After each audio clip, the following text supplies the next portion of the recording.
जमीन से 480 फीट ऊंचे 4500 साल पुराने इस पिरामिड के अंदर ऐसा क्या था जिसको सिर्फ देखने के लिए रिसर्चर्स ने एक रोबोटिक कैमरा पिरामिड के अंदर भेजा। एक जगह पर आकर रोबोटिक कैमरा रुक गया क्योंकि अब उसके सामने पत्थर का एक स्लैब था। रिसर्चर्स का मानना था कि इस स्लैब के पीछे जरूर कोई ऐसा राज छुपा है जो पिछले 4500 सालों से दफन है। ये राज इनको हर कीमत पर जानना था, इसलिए उन्होंने रोबोट के आगे एक ड्रिल मशीन लगाई जिसने उस पत्थर के स्लैब में बारीक छेद कर दिया।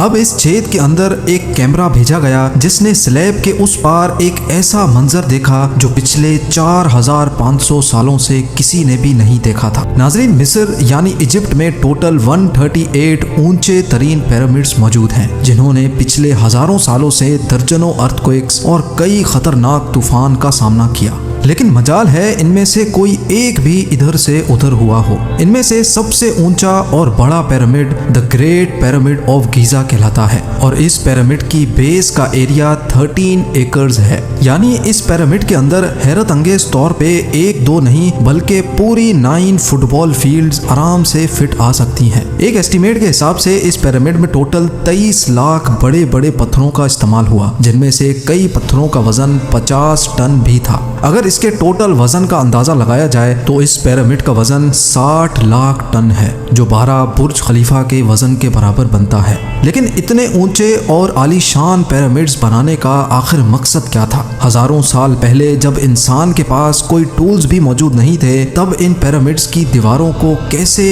इंच बाय इंच लेवल किया गया? कैसे 50 टन वजनी पत्थरों को स्क्वायर शेप में काटकर बगैर क्रेन के ही 480 फीट ऊंचाई तक पहुंचाया गया? और इनको बनाने में ऐसे कौन से इंजीनियर्स का हाथ था जिन्होंने इन पिरामिड्स को अर्थक्वेक प्रूफ के साथ साथ इनकी तमाम साइड्स को एग्जैक्टली 51.5 डिग्री के एंगल पे सेट किया? ये सब आप जान सकेंगे आज की इस वीडियो में। तो आइए शुरू करते हैं। Challenge number 1। कई सदियों से मुख्तलिफ रिसर्च टीम्स इस पिरामिड की कंस्ट्रक्शन टेक्निक जानने के लिए सर जोड़कर बैठी थी कि आखिर इस पिरामिड की हर side exactly north, south, east और वेस्ट पे बगैर कंपास के कैसे सेट की गई होंगी। कई एक्सपर्ट्स का मानना है कि उस टाइम के आर्किटेक्ट्स ने सबसे पहले ऐसी जमीन तलाश की होगी जो लाखों टन वजनी पत्थरों का वजन झेल सके। उसके बाद पोलर स्टार्स यानी वो सितारे जिनकी मदद से अर्थ के पोल्स का पता पड़ता है, उनकी मदद से पिरामिड की हर साइड को मार्क किया गया। ना कोई कंपास और ना ही कोई ऑप्टिकल इंस्ट्रूमेंट, सिर्फ इस बेसिक टेक्निक से हजारों साल पहले इस पिरामिड की डायरेक्शन सेट की गई और वो भी 0 एरर्स के साथ। Challenge number 2।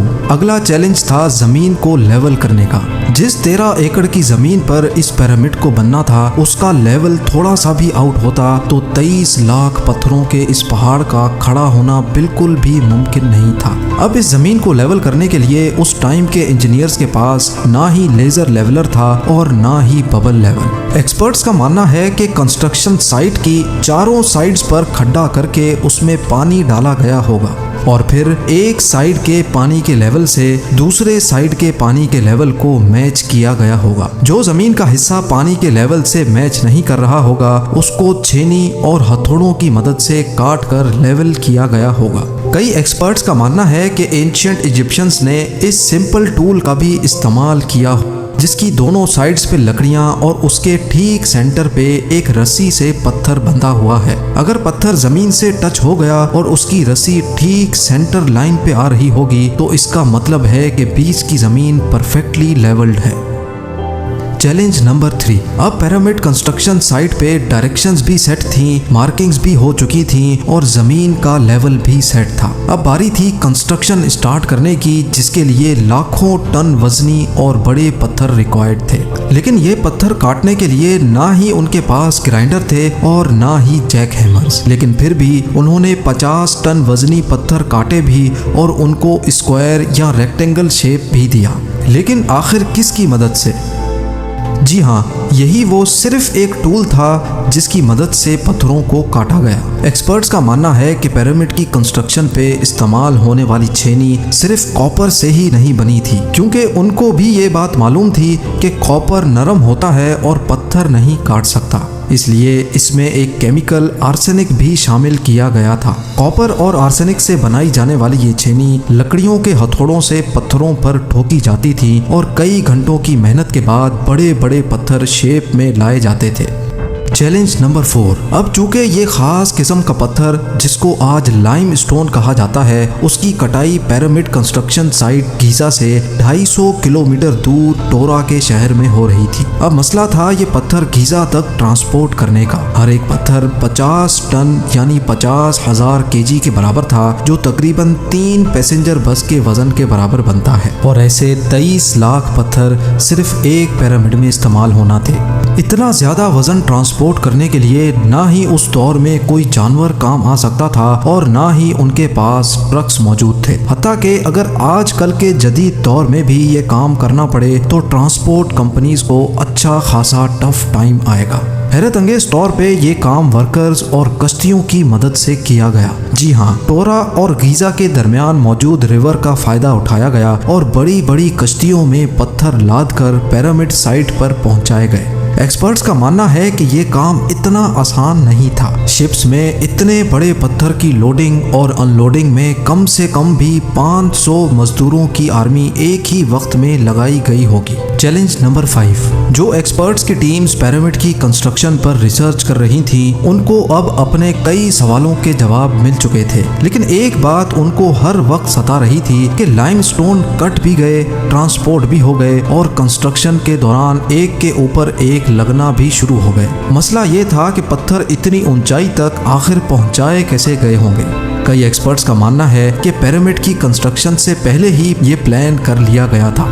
या तो ये स्पाइरल ट्रैक के जरिए ऊपर गए होंगे या फिर जिग जैग तरीके से, लेकिन ये बात तो तय है कि 50,000 केजी के पत्थर ऊपर मजदूरों की आर्मी की मदद से ही खींच कर गए होंगे। Challenge number 6। बात सिर्फ लाखों मजदूरों छेनी हथौड़े से लाइमस्टोन काटने और इतने बड़े पत्थरों को ट्रांसपोर्ट करने की ही नहीं थी। इस पिरामिड के अंदर कंपार्टमेंट्स, उनके अंदर जाने का रास्ता और कई छोटी छोटी सुरंगें भी बनाई गई थी। बाकी सब चीजें तो ठीक थी, लेकिन एक चीज एक्सपर्ट्स को हैरान कर गई और वो ये थी कि अंदर के कंपार्टमेंट्स में जो पत्थर इस्तेमाल हुआ था वो लाइमस्टोन नहीं बल्कि ग्रेनाइट था। जी हाँ, ग्रेनाइट एक ऐसा पत्थर है जो डायमंड के बाद दुनिया का सबसे सख्त तरीन स्टोन माना जाता है।